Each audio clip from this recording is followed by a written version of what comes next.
this is what I kind of call the grand trade-off. The insurance industry was vilified, had been vilified for many years, was vilified by the Obama administration, and they were put in a corner and they basically said, okay, you're going to make these trade-offs or we're just going to eliminate you entirely. So they kind of sold their soul to the devil in a sense and said, we will agree to all of these different mandates and all these different regulations.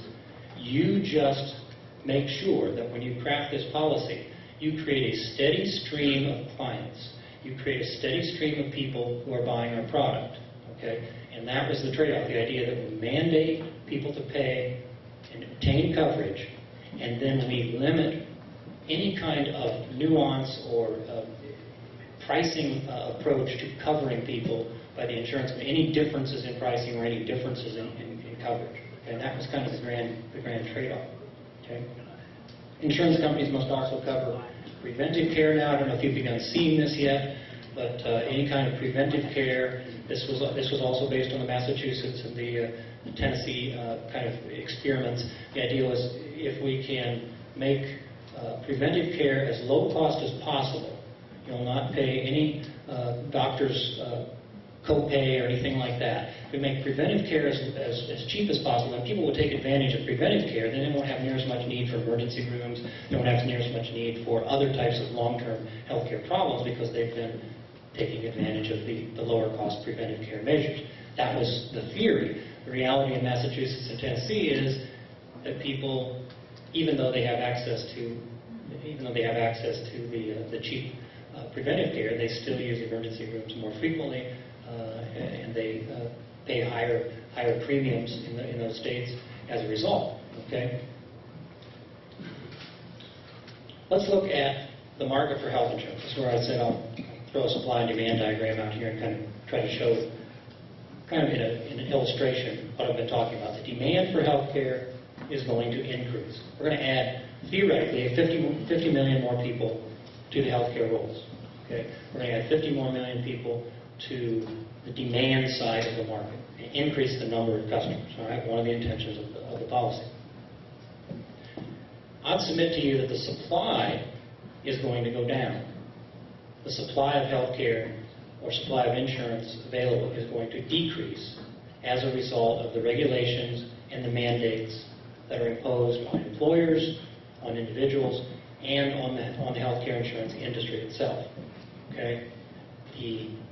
The regulations that are required may lead some employers to reduce the amount of coverage that they offer.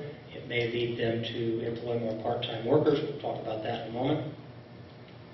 So if you increase the demand at the same time that you reduce the supply, the economics of it, the logic of the argument says you're going to drive prices up. You're not only going to drive the price of insurance up, but you're going to drive the price of health care up as well.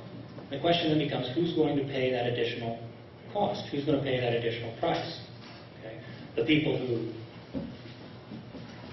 pay their insurance premiums, the people who satisfy the requirements of the mandate, the people who are employed, or taxpayers. Turns out it's probably going to be both. Okay? Rising demand coupled with falling supply must, okay, unless something else changes, unless there's some other factor in here, must lead to an increase in the price of health insurance. Okay?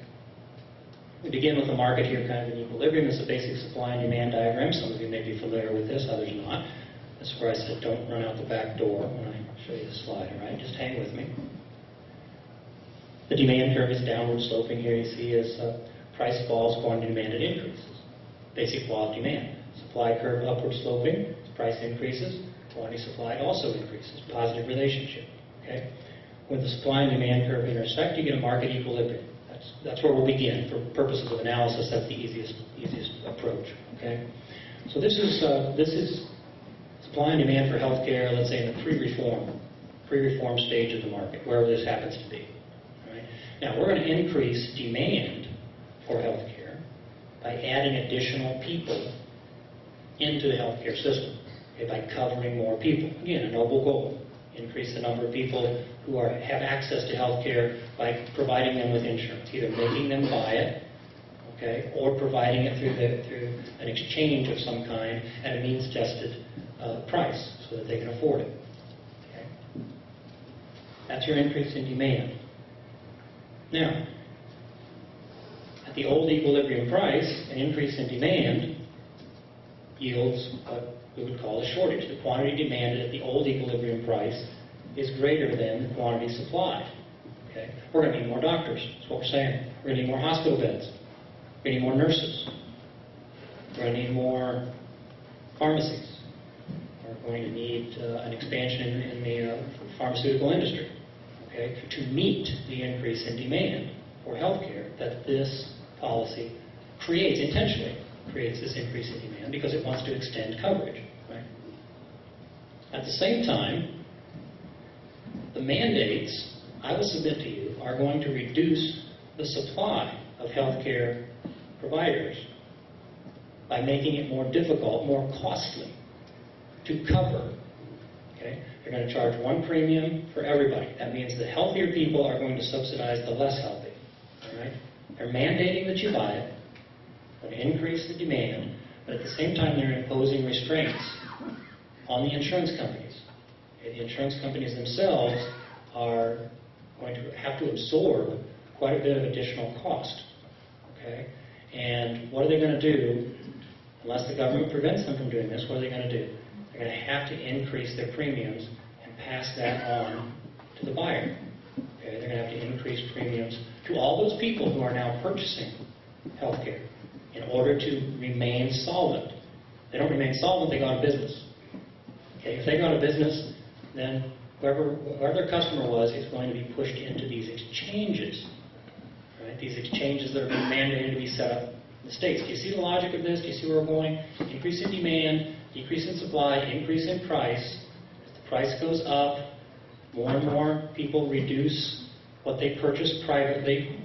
More and more people are shifted into the exchanges and purchase what is provided publicly. Okay, you see the logic of this. I hope you're following me. All right, let's follow this out.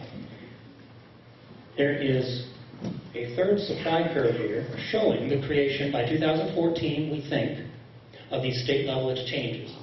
All right? As employers cut back on what they supply, as they decide to just pay the penalty or pay the fine, or as they decide to downsize, reduce the number of workers that they employ so that they are free from compliance with the Act, this is going to push more and more people into the state-level, government-subsidized insurance exchanges. Okay? And those people will have access to health insurance, but on a means-tested basis. And if those people are unemployed, those people are low income, and that means that now the taxpayer is going to subsidize the consumption of health care. So again, we're trying to extend coverage. We're trying to make sure that everybody is covered equally and fairly. Okay? The combination of all this means you're going to get another increase in demand for health care as those means-tested people begin to consume insurance, health insurance through those exchanges. And if you're going to make use of that health insurance, what do you have to do?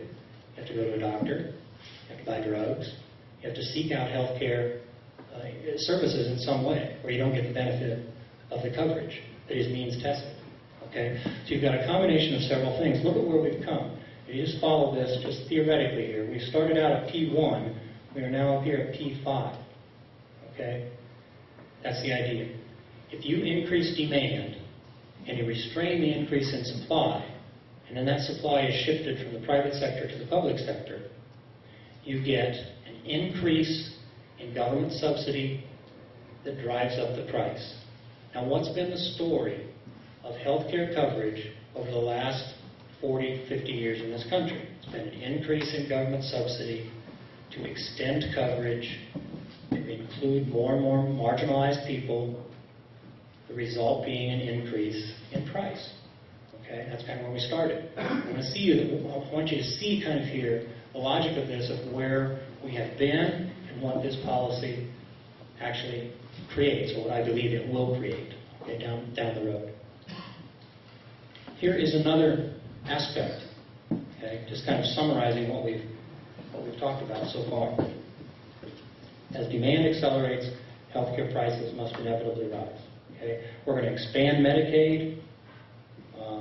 Those already insured by private plan